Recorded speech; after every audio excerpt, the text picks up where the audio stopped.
Karena sesungguhnya tidak ada anak-anak bodoh. Yang ada itu adalah anak-anak yang tidak menemukan guru yang pintar. Jadi semua anak-anak itu punya kelebihan masing-masing. Halo, selamat datang di channel Hackens Everyday. Kita sudah lihat cuplikan video tadi kan ya. Jadi tidak ada anak yang bodoh. Yang ada itu anak yang tidak menemukan guru yang pintar. Saya sangat setuju dengan pendapat tadi. Kenapa? Kita lihat 6 fakta otak bayi berikut ini. Tapi sebelumnya pastikan kalian menonton video ini sampai selesai ya. Dan jangan lupa subscribe juga.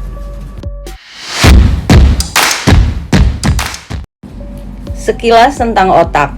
Otak adalah pusat sistem saraf yang terdiri atas dua jenis sel, yaitu glia dan neuron. Glia berfungsi untuk menunjang dan melindungi neuron, sedangkan neuron berfungsi membawa informasi, yaitu bentuknya listrik yang dikenal sebagai potensi aksi.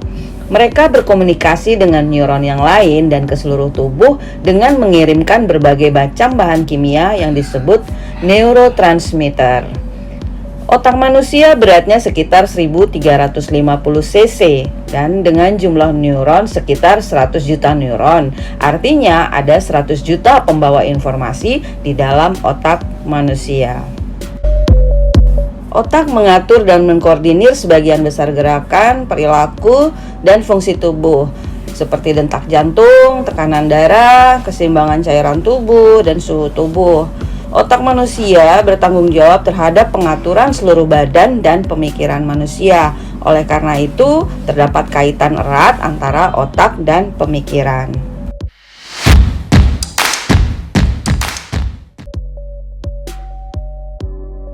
Pada janin, pembentukan neuron akan terhenti pada trimester kedua kehamilan ibu.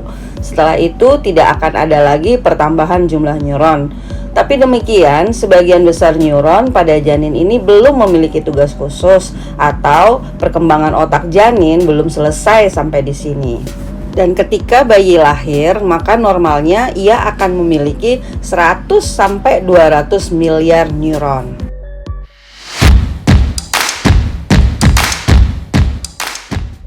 Selama 3 tahun pertama kehidupan anak kita, setiap neuron dari miliaran neuron ini akan membentuk koneksi hingga ke ribuan neuron lainnya.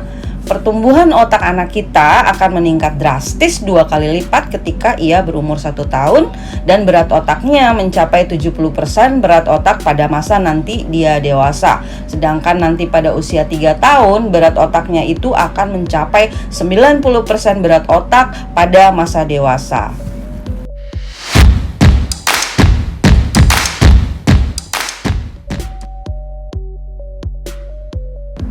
Sebagai hasil dari perkembangan otak bayi, 60% energi bayi yang bersumber dari makanan akan digunakan untuk menunjang perkembangan otaknya. Sehingga pastikan bayi memperoleh makanan yang cukup dan sehat ya.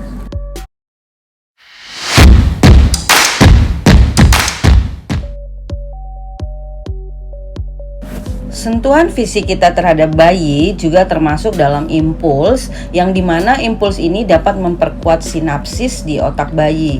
Apa itu sinapsis? Mari kita lihat struktur neuron berikut ini. Koneksi antar neuron ini disebut akson. Akson bertugas untuk mengirimkan informasi, sedangkan ada satu lagi namanya dendrit yang bertugas untuk menerima informasi. Satu neuron bisa memiliki banyak dendrit, dan setiap kali otak bayi kita mengalami kejadian baru, maka neuron akan membentuk dendrit baru. Banyak kejadian baru yang dialami oleh bayi akan menghasilkan banyak dendrit baru. Inilah proses komunikasi pada otak bayi ketika akson satu neuron menghubungi dendrit neuron lain, kemudian mengirimkan impuls kepada dendrit tersebut. Nah, koneksi inilah yang dinamakan sinapsis. Jadi ketika kita memberi impuls berupa sentuhan kepada bayi, otak bayi akan mengirimkan impuls dan membentuk koneksi atau sinapsis.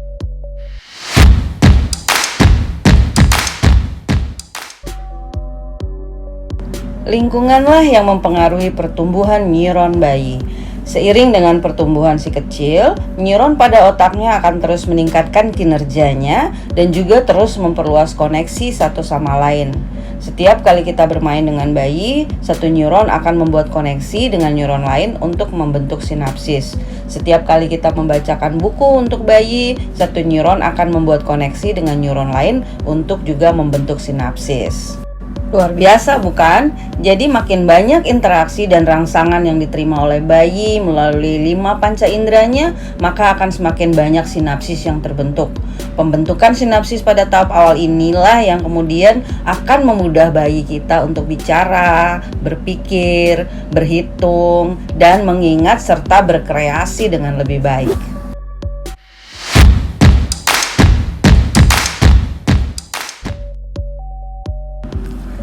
Selama beberapa bulan pertama usia bayi, jumlah sinapsi yang terbentuk itu meningkat drastis dari 50 triliun menjadi 1000 triliun. Sehingga pada usianya 3 tahun itu dia akan memiliki sinapsis yang jauh lebih banyak daripada yang dibutuhkannya.